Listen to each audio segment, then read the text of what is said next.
Okay, folks, it's your buddy Mike Messier. Just saw a surprisingly good movie, perhaps. I thought it was good.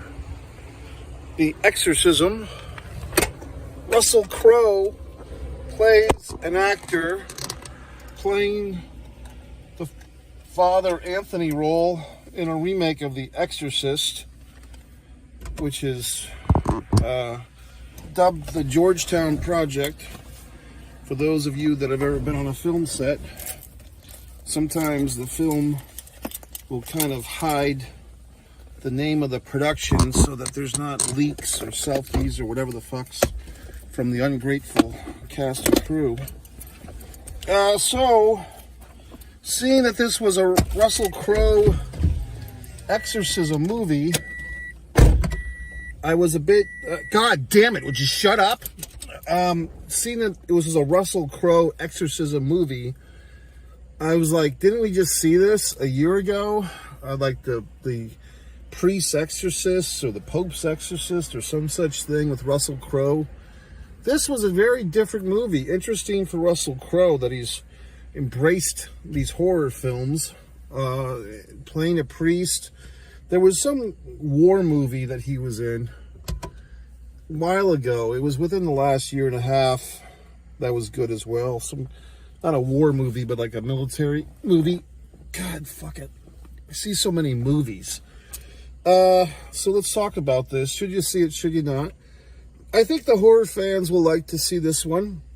I also think the non-horror fans, if you can just stand a little bit of horror, you know, it's not a gruesome show. It's not a bloodbath. It's not a blood and guts horror. I mean, it does have its moments. Don't get me wrong. But there is some story here, especially if you're familiar, if you've seen the original Exorcist and so forth. I thought you could say that this movie was clever, okay? It was good. It's basically, you know, Russell Crowe's a great actor, okay? So he brings a lot to this, and unlike that last movie he was in, the Pope's Exorcist or whatever the fuck it was, this movie is actually pretty good. And I give it credit because it took two genres of film that are really cliche-ridden and overdone, which are movies about making movies, seen enough, producers, everything before and after.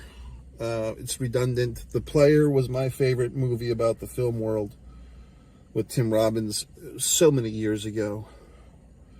Actually kind of inspired me to get into this entertainment industry in some regard. The Player, if you've never seen that one. The other subgenre is exorcism, you know, horror film subgenre, exorcism. We've seen them. We just had another fucking Exorcist like 6 months ago, maybe 8 months ago. That was adequate. It wasn't great. I mean, the Linda Blair original Exorcist is the Mac Daddy of all these things, and I don't know if they've made one better since, they being all filmmakers. This one took a wonderful approach, which is it's not trying to remake The Exorcist or be a better exorcism movie, possession movie, you might say, than The Exorcist. It's basically, like I said, taking these two, you know, black sheep, redheaded stepchild subgenres that we're all sick of, movies about making movies and exorcism films, and combining them into a nice souffle. And I thought they did a nice job, okay? David Hyde Pierce took a break from tossing salads and scrambling eggs to be in this, playing the consultant priest to the film within the film. I'm not sure who played the director of the film within the film. I thought that might have been the actual director of the fucking movie, but he did a good job of playing like the prick director who's got a lot of pressure from the studio to deliver a movie.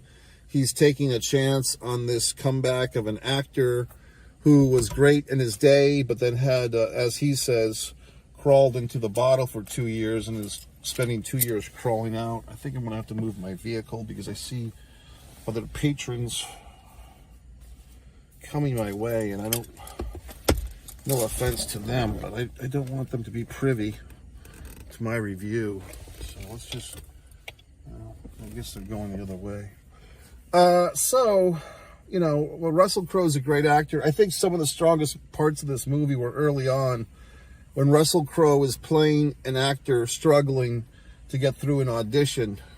And, you know, like I said, Tootsie, Dustin Hoffman, whatever the fuck and whatever the fuck. We've seen actors play struggling actors before, and it is something that a good actor can do. I mean, it's pretty on the nose. You just tap into that feeling of rejection and trying to please while trying to be confident, all these conflicting emotions that we have as actors.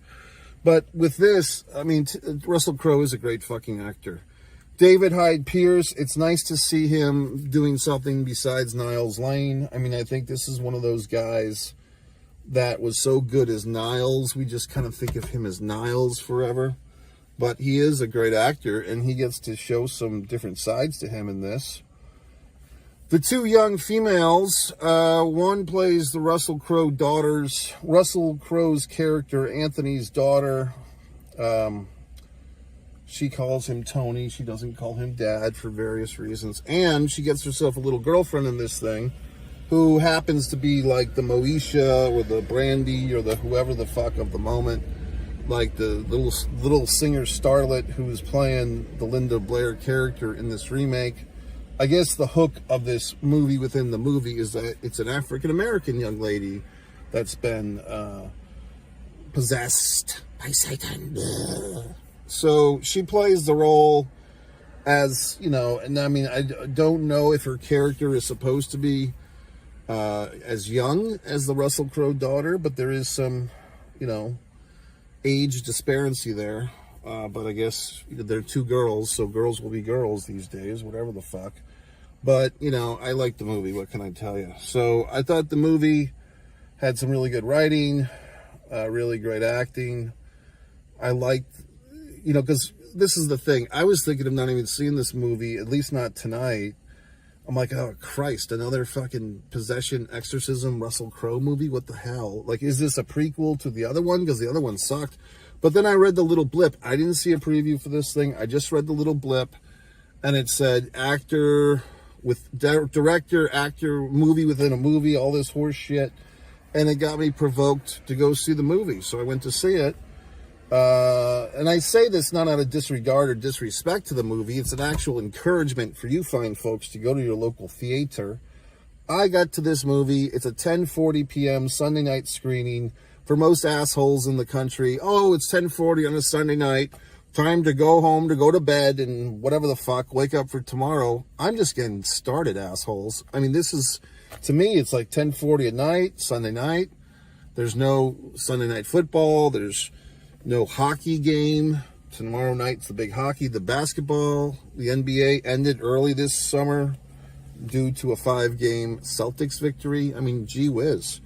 So I have all this time. There's no wrestling pay-per-view. The UFC had a big show yesterday. I've got all these wonderful options to do with myself what I will. And I said, I'm going to the movies. And I get into the theater. The theater is, I call the whole building. It's a very nice theater. If you take a look, I hope I don't turn off the video here. Okay, can you see that? That's a wonderful marquee. Are we still on? Are we still rolling? Wonderful marquee. The auditoriums, I'll be honest, this particular theater does not have the reclining seats, which everyone loves. But it has like a nice vibe to it. The staff is pleasant. And I do go to this theater. It's the only Regal theater left in town. Just a few scant years ago, there was 2 others, and they both went out of business. So I do support my local Gunfighter and my local Regal Cinema. I've been coming here for UFC fights, for boxing. I saw the last Canelo fight in this very auditorium, this very theater. I call the whole building the theater and the different auditoriums. And I've been on a streak of getting the same auditorium for several movies recently. Have been all in the same auditorium, so it's becoming like a little home away from home. It's wonderfully stationed because the men's room is right next to this auditorium. So, I mean, God, it's like just being at home with a big TV. So anyway, folks, I was the only person in the theater, in the auditorium, God damn it. In the specific auditorium of which this film was playing, I was the only patron. So you know what I did? I took off my goddamn shoes. I cracked my neck. I talked to myself. If I wanted to check my phone, I could have and not disturbed anyone. Did I mention that I cracked my neck? So I had a wonderful time watching this film, you know, and that's that. So I do have to say, you know, Russell Crowe, I mean, this is a strong, I guess this is my go-to rating now, which I probably gave the movie Thelma Comedy last night the same rating, 3 3/4 out of 5. 3 3/4 stars out of 5. I feel like if a movie has done everything it can do, yet for whatever reason, it's just not going to be like, you know, this is not The Shawshank Redemption. This is not Highlander. This is not Goodfellas. This is not, I guess you could say the script is just limited. Like, okay, it's a movie within a movie. It's a movie. It's an exorcism within a movie that becomes a real horrible, scary situation. And, you know, I've been on movie sets. I've never experienced anything like this. Most exciting thing was for me being in a scene with Meryl Streep in the film Hope Springs with Elizabeth Shue, okay? Yes, that's me in that goddamn scene. So, in this, I was very excited.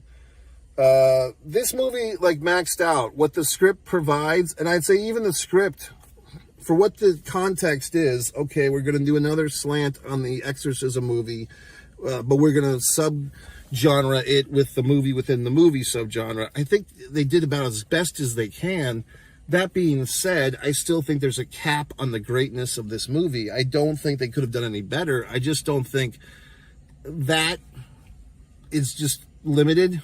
You know what I mean? Like, it's not going to be a 5-star movie. It's just not. It's not Steel Magnolias. It's not Citizen Kane. It's just what it is, which is fine. But it's not going to be a movie like in 10 years, you say, oh yeah, that fucking whatever the fuck. I mean, if you remembered, what was it? The New Nightmare, Wes Craven's New Nightmare from however many years ago. I thought that was a great movie. People weren't ready for it. Okay. The breaking the fourth wall, Robert Englund, Freddy Krueger, the actress from the first one, all that excitement. I thought that was a wonderful genre-breaking thing, and it came years before Scream, but nobody gave a fuck. So, I mean, what the hell? But I thought this one, it's really not like that, but I did think this was a nice variant on horror, on making movies who make fun of movies, or whatever the fucks. I mean, you got a lot of things going on here. You got the dead mom, which is always nice for a movie. You got the recovering alcoholic / drug addict who was probably abusive, or at least mentally abusive, to his daughter. You got the, comeback actor who's trying to come back for his past sins. Kevin Spacey-esque, you might say. Although not sexual harasser, but just a drunk and a user and a guy who abandoned his dying wife. You got the young lesbianism. That's always good for fun. You get so many things. So yeah, I thought it was good. That's it. And MikeMessier.com if you want to see my wonderful films that are very different than what you'll see anywhere else. Go to One Man and a Camera Films. That's the numeral 1, Man and a Camera Films. I would suggest, if you want to put your toe in the ocean, the go-to is typically Disregard the Vampire, a Mike Messier documentary. And then from there, The Nature of the Flame, The Impeccable, So You're the Guy. And if once you build up your appetite and you can handle a meal, you can watch my feature film, Blood Sugar Sid Ace. It's all on YouTube. It's all free, assholes. So, One Man and a Camera Films. And when I say assholes, I don't really think you're a bunch of assholes. It's just a polite little thing. It's like a little pet name I have for the audience. And, when I'm driving around, I'll be honest, here's this person, there's that person, everyone's an asshole. You know what I mean? It's nothing, it's not an insult. It's just how I see everyone besides myself. So that's it, folks. MikeMessier.com. Have a wonderful Monday morning.